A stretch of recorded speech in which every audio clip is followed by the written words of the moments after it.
इनकी चर्चा हम और आगे करेंगे। ये जैसे 2 और 7 मारक घर हो गए, उसी प्रकार से ये 3 और 8 आयु के घर हैं। मंगल अपनी चौथी दृष्टि से छोटे भाई बहनों की आयु को प्रभावित करेगा, उसके पराक्रम को प्रभावित करेगा, पराक्रम करने नहीं देगा, जिंदगी में आगे बढ़ने नहीं देगा, इसलिए यहां भी मंगल ठीक नहीं। अब ये देखिए, मंगल अपने सप्तम दृष्टि से किसको देख रहा है? 1 2 3 4 5 6 7, सातवें, ये छठवें घर को देख रहा है। मंगल 12वें घर में बैठ करके अपने सप्तम दृष्टि से छठे घर को देखता है।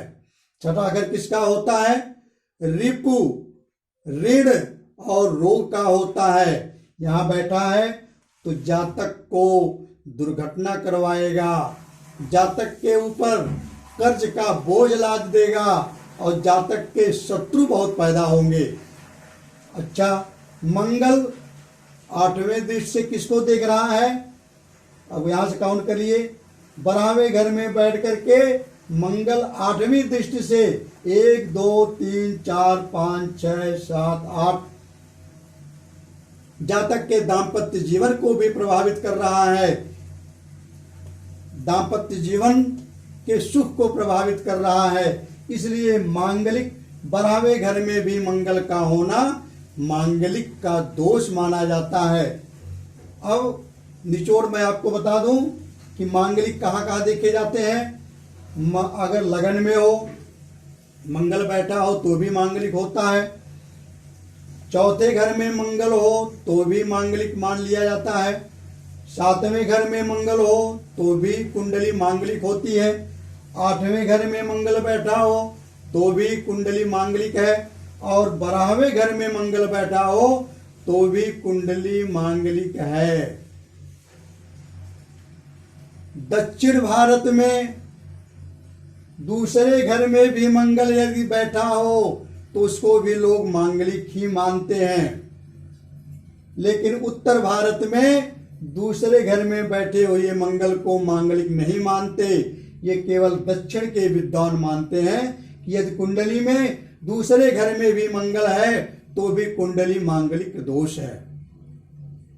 यहां मैंने आपको थोड़ा सा एक चार्ट बनाया है, इसीलिए कहा गया, देखो, एक महर्षि बृहद पराशर होरा शास्त्र स्त्री जातक अध्याय में एक श्लोक कह रहे हैं, लग्ने बे सुखे वापी सप्तमे वा अष्टमे कुजे शुभ दृग योगे ही ने च पतिमहंति न संशया। अगर इन भावों में मंगल बैठा है और उस पर शुभ दृष्टि, कई शुभ ग्रह की दृष्टि नहीं पड़ रही है, तो वो, अगर वो स्त्री जातक की कुंडली है तो वो पति हंता कहलाती है, पति हंता होती है, इसमें कोई संशय नहीं है। ये महर्षि पराशर जी कहते हैं अपने होरा शास्त्र में, ये स्त्री जातक अध्याय के श्लोक नंबर 47 में 47वें श्लोक का ये कथन है। अब मैंने एक थोड़ा सा चार्ट बनाया है, उसको आप नोट कर लीजिए। जो मैंने आपको समझाया वहां एक चार्ट बनाया है, देखिए, मंगल लगन में बैठ करके विपरीत प्रभाव करता है जातक के शरीर के ऊपर। चौथी दृष्टि से, अगर अपने चतुर्थ दृष्टि से लगन में बैठा है परिवार के सुख के ऊपर। लगन में बैठा हुआ मंगल सप्तमी दृष्टि से दाम्पत्य जीवन पर। मंगल की अष्टमी दृष्टि वैवाहिक जीवन पर होती है, अष्टम पर होती है। चतुर्थ में मंगल बैठा है परिवार के सुख पर। चतुर्थ में बैठ करके मंगल अपनी चौथी दृष्टि से दाम्पत्य सप्तम को देखेगा, दाम्पत्य जीवन पर प्रभाव पड़ेगा।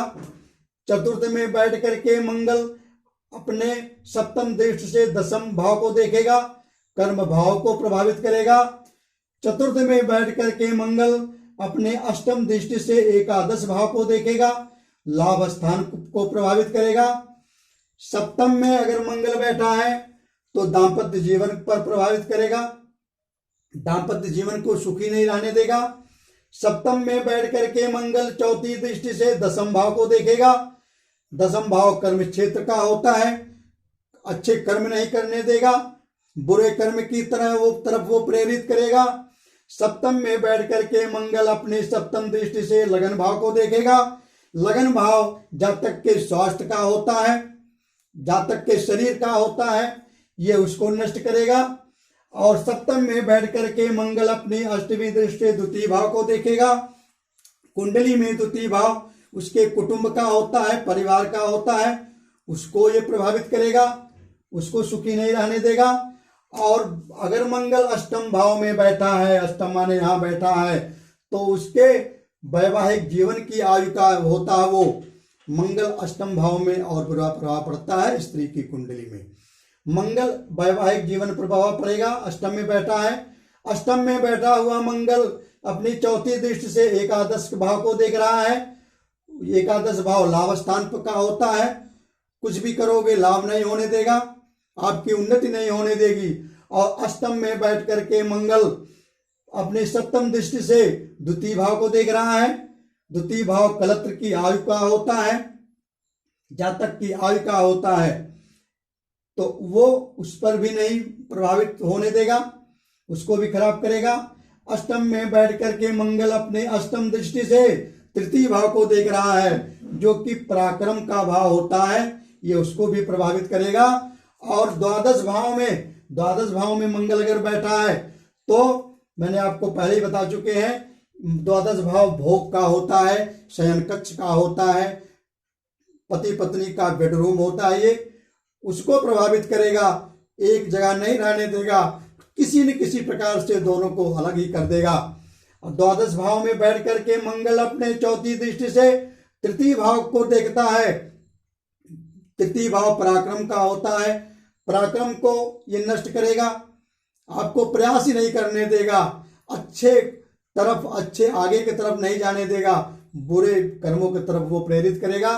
द्वादश भाव में बैठ करके मंगल अपनी सप्तम दृष्टि से खष्टम भाव को देखता है। खष्टम भाव ये होता है, खष्टम भाव दुर्घटना का होता है, रोग ऋण का होता है, उसको प्रभावित करेगा, जातक का दुर्घटना करा देगा, ऋण करा देगा, तो यह होता है। द्वादश भाव में बैठ करके मंगल अपनी अष्टम दृष्टि से सप्तम भाव को देख रहा है। सप्तम भाव दाम्पत्य जीवन का होता है।